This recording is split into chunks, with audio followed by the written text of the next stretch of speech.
The jungle was supposed to be Japan's fortress. Dense trees, hidden bunkers, and narrow trails gave their soldiers the confidence that no American tank could ever break through. For months, they fought believing the thick canopy and tangled roots would shield them from the iron monsters that had rolled across Europe. But one morning, the ground began to tremble. Leaves shook from the trees, and the faint growl of engines echoed through the humid air. Then, through the mist, Sherman tanks appeared, massive steel beasts forcing their way into terrain the Japanese thought was untouchable. Panic spread across the defensive lines as machine guns rattled and bunkers crumbled under crushing weight. Soldiers who once laughed at the idea of tanks in the jungle now faced an unthinkable nightmare. The Sherman had arrived, and the jungle would never be safe again. World War II in the Pacific was unlike any battlefield the Allies had ever faced. Unlike the open plains of Europe or the deserts of North Africa, the Pacific Islands were a labyrinth of thick jungles, swamps, and steep ridges. For the Japanese, this environment was more than terrain, it was a weapon. They believed the dense undergrowth and concealed tunnels created an unbreakable fortress where American firepower would be useless. With cunning ambushes and well-hidden bunkers, they felt untouchable. But the Americans were not about to fight on Japanese terms. They were determined to bring their most reliable weapon into the heart of the jungle, the Sherman tank. At first, it seemed impossible. How could a 30-ton machine roll through mud, vines, and trees? Yet, with determination, engineering, and sheer will, the Shermans arrived. When their steel tracks tore through defenses once thought impenetrable, Japanese soldiers experienced shock and disbelief. Their jungle shield was shattered, and their confidence broken. This is the story of how the Sherman tanks crushed Japanese jungle defenses, an untold chapter of war where fear, innovation, and raw power collided in the most unexpected battlefield of all. Background: Pacific Theater struggles. The Pacific War was a brutal clash of strategies, terrain, and sheer human endurance. Unlike the war in Europe, where wide fields allowed tanks and artillery to dominate, the islands of the Pacific presented an entirely different challenge. They were not vast open spaces but dense, humid jungles wrapped in vines, mud, and oppressive heat. For the Japanese Imperial Army, this terrain became both shield and sword. Japanese soldiers were masters of jungle warfare. They constructed elaborate tunnel networks, hidden bunkers reinforced with logs, and spider holes that allowed snipers to vanish into the earth. The jungle canopy swallowed sound and sight, making every step dangerous. American troops often found themselves ambushed by enemies who seemed to appear out of nowhere, only to melt back into the green darkness. It was a nightmare environment for any modern army that relied on firepower and mobility. For the Japanese, these conditions offered a powerful psychological advantage. They boasted that no Western army could match their ability to fight in such an environment. Jungle strongholds were declared impenetrable, defended by men willing to die before surrender. Every ridge, every ravine, every patch of forest could be turned into a killing ground. The Americans, in the early stages, struggled bitterly. Infantry alone had to advance through swamps, overgrown trails, and razor-sharp grass, all while under constant sniper fire. Artillery and air power could devastate open positions, but against deeply dug-in bunkers hidden under layers of foliage, bombs and shells often achieved little. Troops would clear a trench line at horrific cost, only to find another just a few yards deeper. Morale among U.S. soldiers frequently wavered in these early clashes. They faced not only the enemy but also disease, exhaustion, and the unforgiving climate. Malaria, dysentery, and heatstroke claimed almost as many casualties as bullets and grenades.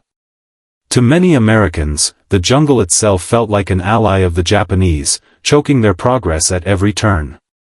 For the Japanese, these struggles reinforced their belief in the invincibility of their defensive strategy.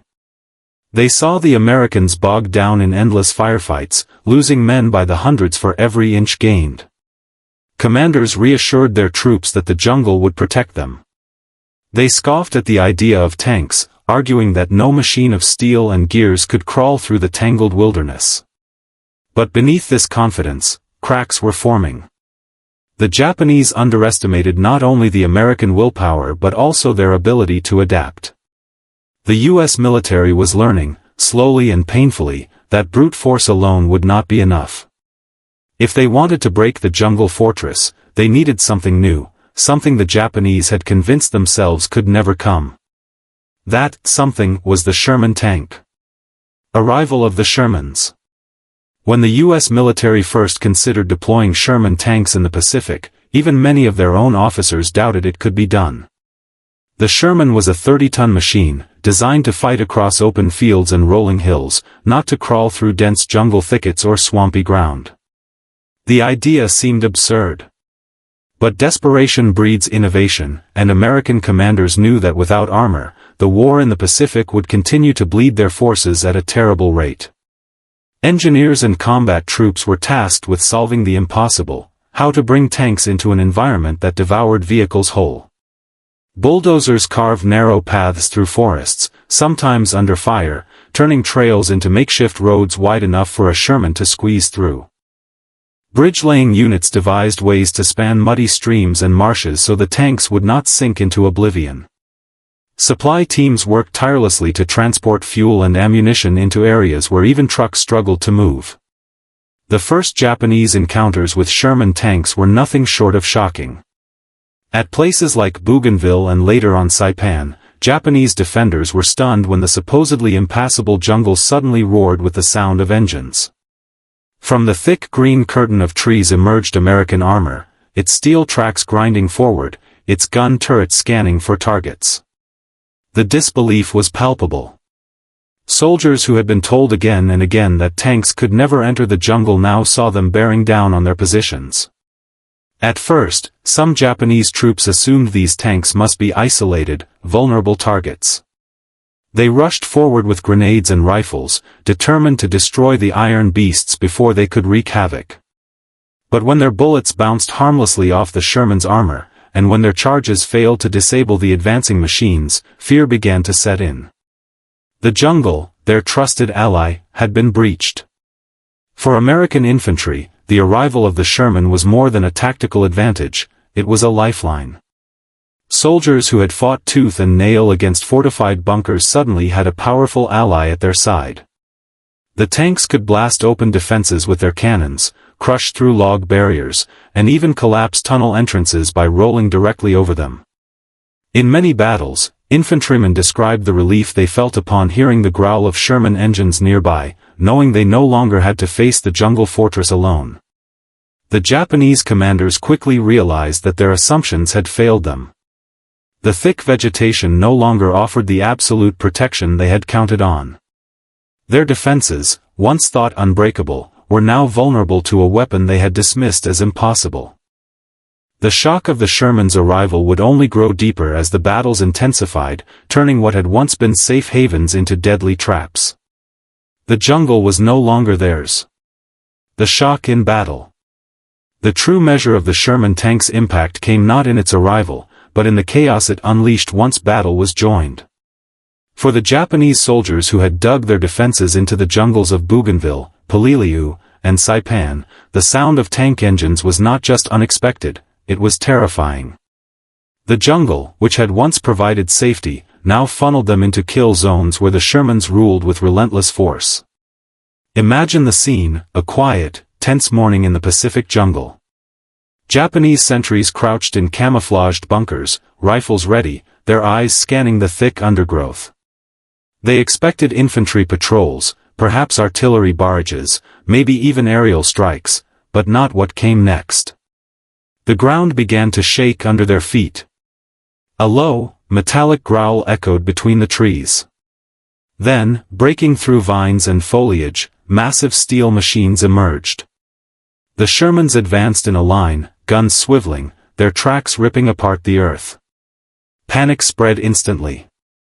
Machine gun nests opened fire, only to see their bullets spark harmlessly against the tank hulls. Grenades were thrown desperately, but they bounced off and exploded uselessly in the mud. Within moments, the first Japanese bunkers were reduced to rubble under the thunder of the Sherman's 75mm cannon. Those who tried to flee were met by infantry advancing in the tank's shadow, rifles and flamethrowers completing the destruction. What shocked the Japanese most was not just the physical destruction, but the speed with which their supposedly impenetrable defenses collapsed. Entire strongpoints that had taken weeks to build, reinforced log bunkers, sandbagged trenches, concealed firing pits, were overrun in minutes. Shermans crushed barriers under their tracks, sometimes rolling directly over positions where Japanese soldiers were still fighting. Survivors spoke of the horror of hearing the screech of treads above them, followed by the suffocating collapse of their bunkers. At Peleliu, Japanese forces attempted to mount counterattacks with desperate bravery. Soldiers armed with satchel charges and mines rushed forward, hoping to sacrifice themselves by placing explosives on the tanks. Some succeeded in damaging or destroying individual Shermans, but the cost was immense. For every tank disabled, dozens of Japanese lives were lost, and the American advance continued. The psychological toll was devastating. On Saipan, the fear was magnified. Japanese defenders had fortified caves and tunnels in the mountains, confident the jungle and rocks would protect them. But when Shermans advanced alongside flamethrower units, entire cave systems were sealed shut or incinerated. Survivors described the unbearable heat and smoke filling their hideouts as the tanks pressed relentlessly forward. For many, it was not just defeat, it was annihilation. For the Americans, these moments represented a turning of the tide. The Sherman was not invincible, it could be destroyed, and many were, but it shifted the balance of power decisively. Infantry who had once dreaded jungle assaults now fought with renewed confidence, knowing that steel and firepower stood beside them. Soldiers described the tanks as angels of iron, machines that transformed terrifying defenses into broken rubble. For the Japanese, the shock went deeper than the battlefield. Their commanders had assured them that the jungle was impregnable, that the Americans could never bring armor into such terrain. When those promises were shattered, so too was the myth of invincibility. Fear crept into every soldier's mind. If tanks could conquer the jungle, what else could the Americans achieve? The battles of Bougainville, Peleliu, and Saipan proved one thing with brutal clarity: the Sherman was not just a weapon of steel, but a weapon of fear. Tactics and adaptations. As Sherman tanks began to dominate the battlefield in the Pacific, the Americans quickly learned that simply having armor was not enough. The jungle remained a difficult, unforgiving environment, and the Japanese were determined to adapt. What followed was a deadly contest of tactics, Americans refining their use of tanks, and Japanese soldiers developing increasingly desperate measures to counter them. For the U.S. Army and Marine Corps, the key was cooperation. Tanks could not fight alone in the jungle. The thick vegetation limited visibility, blocked movement, and exposed them to ambush. But when paired with infantry, the Shermans became nearly unstoppable. American infantry squads learned to advance alongside the tanks, clearing out anti-tank teams before they could close in. In return, the Shermans blasted apart bunkers, knocked down trees concealing machine guns, and provided cover with their heavy armor. This synergy, known as tank infantry teams, became the cornerstone of jungle offensives. The Japanese, however, refused to yield without a fight. Realizing that rifles and machine guns were useless against Sherman armor, they resorted to tactics that were both ingenious and suicidal. Soldiers armed with satchel charges, mines, or bundles of grenades crawled through mud and undergrowth, attempting to climb onto the tanks and destroy them at point-blank range. Others buried explosives along narrow jungle trails, waiting for the tanks to roll directly into traps. These measures sometimes worked, and American accounts recall Shermans erupting in flames after such attacks. But each success came at a staggering cost in lives. One of the most desperate Japanese tactics was the use of suicide squads. Soldiers strapped with explosives rushed directly at Shermans, hoping to sacrifice themselves to disable the machines. To the Americans, these attacks were horrifying yet also a testament to the enemy's desperation. Even when tanks were destroyed, replacements rolled forward, and the Japanese were left with dwindling numbers of men and fewer options with each battle. Meanwhile, American crews also adapted. Sherman operators learned to use their tanks not just as weapons but as tools of destruction against the terrain itself. They knocked down trees to widen paths, bulldozed through obstacles, and even crushed Japanese bunkers by rolling directly over them. In many battles, Sherman served as mobile shields, protecting advancing infantry from sniper fire while laying down devastating barrages of their own.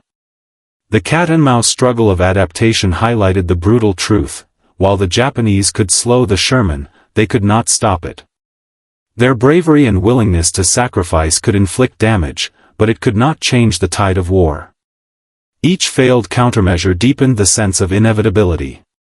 By the time American forces pressed deeper into the Pacific Islands, the Japanese had come to understand that their defenses were no longer secure. The Sherman had rewritten the rules of jungle warfare, forcing the enemy into increasingly desperate gambits.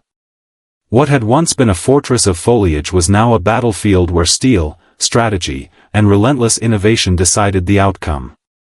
Turning point: jungle no longer safe. The arrival of Sherman tanks in the Pacific did more than crush bunkers and fortifications. It shattered the Japanese belief that the jungle itself was their greatest weapon. For years, the Imperial Army had been told that the dense vegetation, hidden trails, and natural obstacles would forever shield them from mechanized warfare. The jungle was their ally, their fortress, their invisible wall against American firepower. But as Shermans advanced island by island, that illusion crumbled. On Bougainville, Japanese soldiers witnessed firsthand the terrifying sight of tanks pushing through thickets where no machine was supposed to survive. At Peleliu, they saw carefully engineered bunkers flattened under steel tracks, their painstaking camouflage rendered useless. And on Saipan, they realized that even mountain caves and dense ridges offered no refuge when tanks coordinated with flamethrowers and artillery. Each battle stripped away another layer of confidence, replacing it with dread. For the Americans, this shift represented a crucial turning point. Infantry who had once dreaded every step into the green labyrinth now advanced with new confidence, knowing Shermans were with them. Where before they had crawled forward under sniper fire, now they marched behind steel armor that shielded them from bullets and grenades. The jungle, once feared as a deadly trap, was transformed into a battlefield they could control. For the Japanese defenders, the loss was not only military but psychological. Their commanders had promised them that the jungle was unassailable, that no foreign machine could penetrate its depths. Yet here they were, watching as tanks smashed through defenses that had taken weeks or months to build. Soldiers who had once mocked the Americans as clumsy and unfit for jungle fighting now saw their positions collapse in hours. The shock spread like wildfire through the ranks. If the jungle could be conquered, then nothing was safe. The fear went beyond the battlefield. In diaries recovered after the war, Japanese soldiers wrote of their disbelief and horror at seeing tanks where they least expected them. Some described the crushing sound of tracks as a nightmare they could not escape. Others admitted that morale plummeted when Shermans appeared, because it meant their defensive plans were useless. The jungle had betrayed them, or worse, the Americans had mastered it. From that point forward, every defensive strategy the Japanese attempted in the Pacific had to account for tanks. But the truth was unavoidable: no matter how they adapted, the Shermans would keep coming. Jungle ambushes, cave systems, and even suicide attacks could not fully counter the relentless power of steel. The turning point was clear. The jungle was no longer a sanctuary. It was no longer a weapon. It was simply another battlefield, and one that the Americans were steadily learning to dominate. For the Japanese, the realization was devastating. The war they thought they could control had slipped from their hands, and their strongest advantage had been crushed under the weight of Sherman tracks. Legacy and lessons. The story of Sherman tanks in the Pacific was not just about machines of steel, it was about the transformation of warfare itself. The Japanese had built their strategy around an assumption: that terrain could defeat technology. The jungle, they believed, would swallow any modern weapon, turning the battlefield into a place where human endurance and cunning would always triumph over machines. The arrival of the Sherman tanks proved them wrong. The legacy of these battles revealed that no terrain is immune to innovation. The Americans had shown that with determination, engineering, and tactical adaptation, even the harshest environment could be reshaped to their advantage. Bulldozers carved paths where there were none, supply chains kept the tanks fueled and armed, and infantry coordination turned the jungle into a theater of combined arms. It was a lesson not only for World War II but for every conflict that followed. The environment may challenge, but it does not dictate the outcome when technology and human willpower work together. For the Japanese, the lessons were bitter. Their reliance on natural defenses, while initially effective, proved fragile against a relentless opponent. They learned that bravery alone could not stop a tank, and that sacrifice without strategy led only to devastation. Their diaries, captured after the war, echoed with frustration and despair. Many admitted that once the Shermans arrived, the outcome was no longer in doubt. For the Americans, the lessons were equally profound. The Jungle Campaign taught them that tanks were not invincible, but when used properly, they could turn the tide of entire battles. Infantry and armor had to fight as one, and victory came not from relying on a single weapon, but from blending strengths together.